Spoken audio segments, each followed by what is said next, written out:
Hello, Morgan, and I'm Waki. I'm a big fan of yours, and I've watched a lot of your interview. I have a question for you because I'm also a writer, a content creator. You once said that you write articles or books just for yourself, and you are the only one reader, right?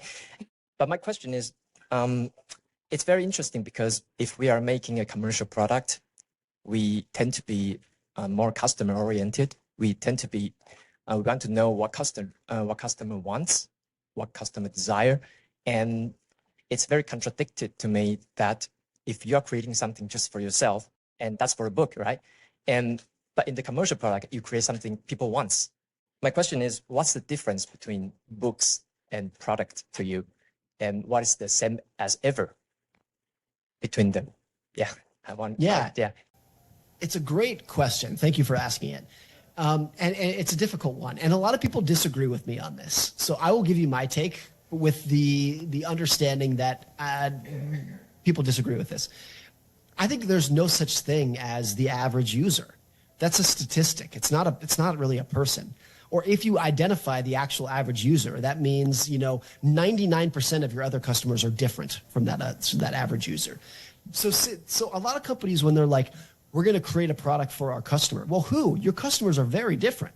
They have different needs, different wants, different personalities. And so if you have to choose an actual individual to make a product for, make it for the individual who you know the best, which is you. Make something that, and there's a great quote from Brian Chesky, who started Airbnb, where he says, don't make a product that 1,000 people like. Make a product that 100 people love. That's the great product. That's the way to think about it. And I think maybe I've just taken that more to an extreme of like, don't write a book that 100 people love. Write a book that is the soul of one person, which is me. And then I take a leap of faith that if I like these stories and if I like these ideas, other people will as well. And I know, and this is true, that not everybody likes it.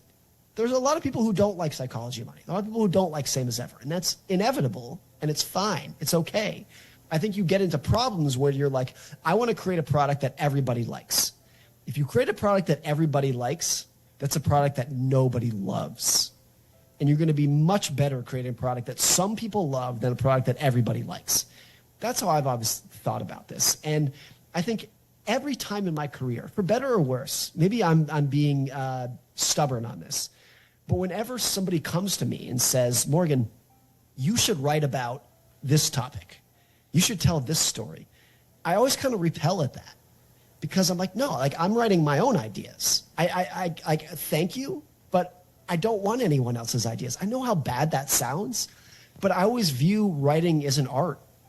And just like painters, to take an extreme example, when Leonardo da Vinci was painting, he did not ask himself, what do the viewers want to see when I paint?